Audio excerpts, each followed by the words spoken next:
welcome to STEAM Storytime Energy. I'm Miss Christina with the Wallingford Public Library. So today we're going to talk about how we get electricity in our homes and our businesses. Okay, let's first start with a book. I have here The Contest Between the Sun and the Wind, an Aesop's Fable, retold by Heather Forrest and illustrated by Susan Gaber. All right.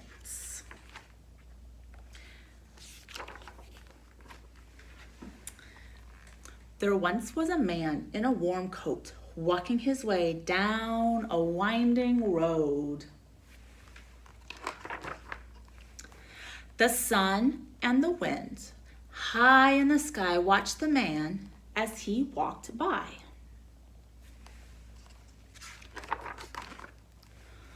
The wind bragged to the sun, "I'm the strongest one. I'm much stronger than you." "Really?" said the sun. "Then I challenge you to a contest of strength. Let us see who can take the coat off of that man on the road."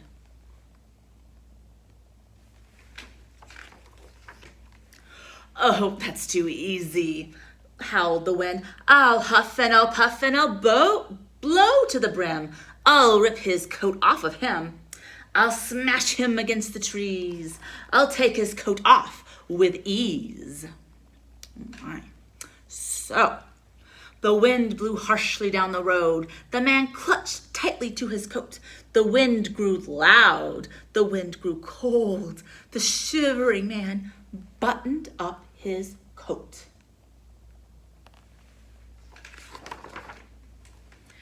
The birds clung to the trees. The world was dust and leaves. But the harder the wind blew down the road, the tighter the man held on to his coat. Ooh, that's way better.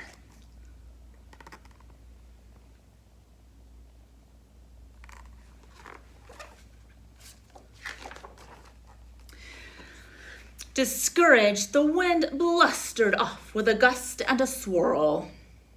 I imagine him saying.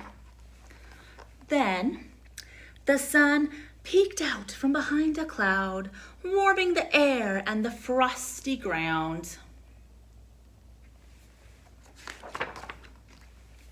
The man on the road unbuttoned his coat. He lifted his voice and sang out loud.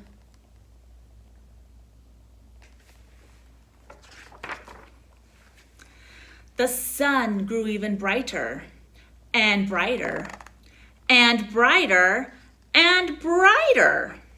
The man began to feel so hot, he took off his coat and sat down in a shady spot.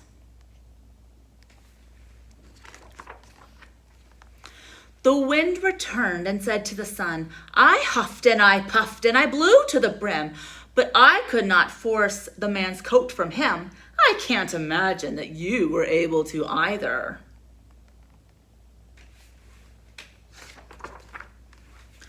The wind stopped howling long enough to look down. There was the man sitting under a tree. Lo and behold, his coat was folded up like a pillow under his head. "How did you force him to take off his coat?" the wind asked in amazement.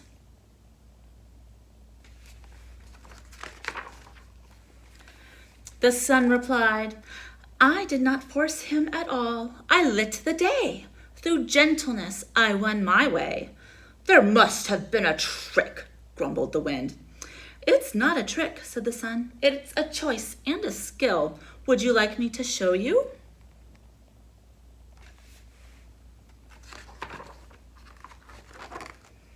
The sun just smiled.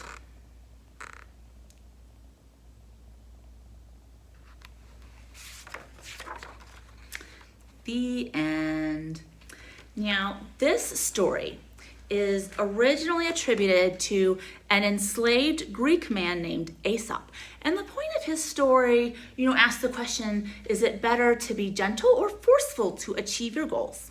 Which is a really great question and definitely worthy of discussion, but that would be off topic for our STEAM story time.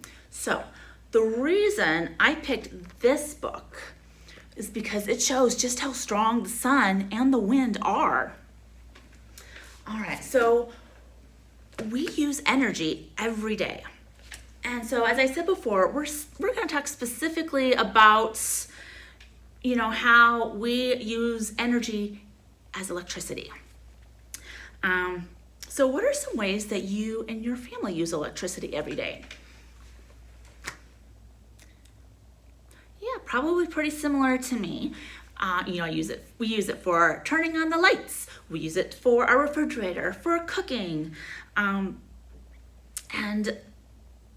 warming and cooling our homes and our businesses, right? One day, maybe even our cars. Wouldn't that be nice to have a nice electric vehicle? All right, so first, you gotta understand, we can neither create energy nor can we destroy it. It just gets transferred from one thing to another. Now, as people, when we get our energy from food, right? So if we eat an apple, the apple's energy is transferred to us. That apple got its energy from the apple tree that grew it. And the apple tree got energy from the sun. Now, when it comes to electricity, we get energy from many, many places. Maybe you've heard of fossil fuels and sustainable resources. So fossil fuels are things like coal, oil, and natural gas. Now, these are things that the earth made millions and millions of years ago. And we get energy from them when we burn them. And once we burn them, they're gone, all right? We have taken the energy from them and transferred it to something else. Now, with sustainable resources, those are things like solar, wind, water, and we are not gonna run out of sunlight, and we're not running out of the wind either, right? So we call those sustainable because we can keep using it and using it and using it. So when we burn fossil fuels, power plants have these smokestacks that catch all that hot air and smoke that's rising up. If you've had a campfire or a fire in your fireplace, then you know how that smoke rises up. Well, these smokestacks, they catch that. And at the top or towards the top, they have like a fan, and that hot air causes the fan to turn and turn and turn and turn. Now, the energy that the coal had has been transferred to that hot air, which has now transferred it to that fan, which is now transferring it to a generator, which is now going to put it through some wires, and it's eventually going to come to our houses and businesses as electricity. Solar energy is pretty similar. It collects all that energy from the sun, and it gets all that hot air to rise up, and it also turns a fan or a turbine, which goes to a generator, etc. With wind energy, you just get the wind to turn that fan itself. And the same with like water, with water power, you get the water to go over like the fan or the wheel, and that creates energy, or it transfers the energy. All right, so for our activities, one, there is chocolate chip cookie mining. Now for this, you'll have a chocolate chip, a piece of paper, and a couple toothpicks. You will also need a pencil. Now, this activity is supposed to kind of mimic how we get coal from the ground. So instead of coal, you are mining for chocolate chips.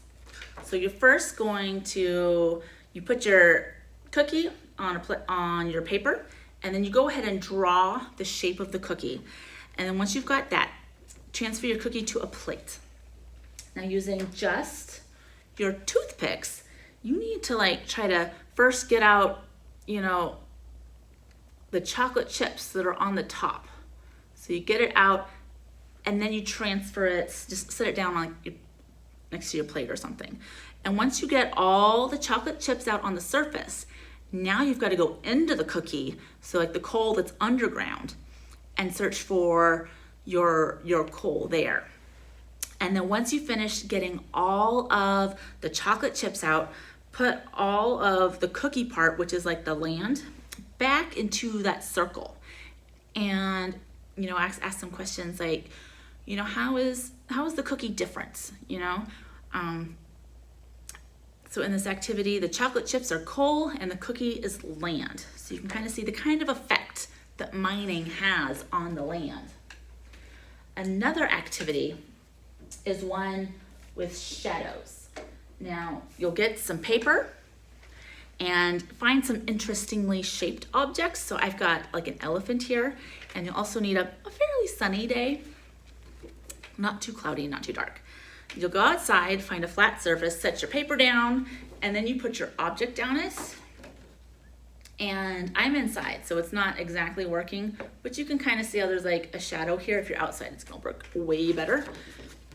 And you may want to do it like that so you can catch the entire shadow on your paper.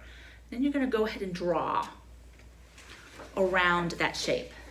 And this is to show how, so while the sun is very powerful, it's kind of a little bit particular. So you can't get any of the power if it's behind something. If you're behind something, you have to have it directly in the sunlight.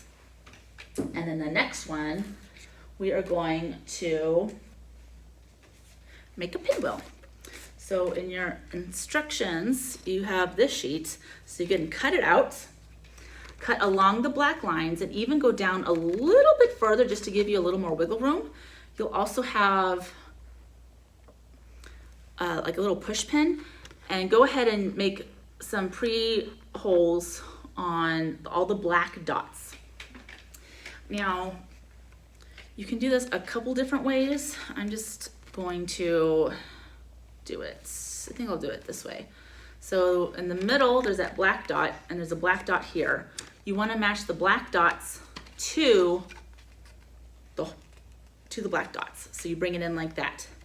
And then you bring in the next one, kind of like that. And then the next one, like that. And then the next one, like that, okay? And then you've got a pencil. And we're going to stick the pinwheel with the push pin into the eraser of your pencil. Let's see, line that up like that. Or here, I'll first do it. This one's probably a good thing for your grown-ups to do, so you don't actually accidentally, you know, poke yourself. Okay, so I've got it through there and sticking out there, and then you put it through the pencil.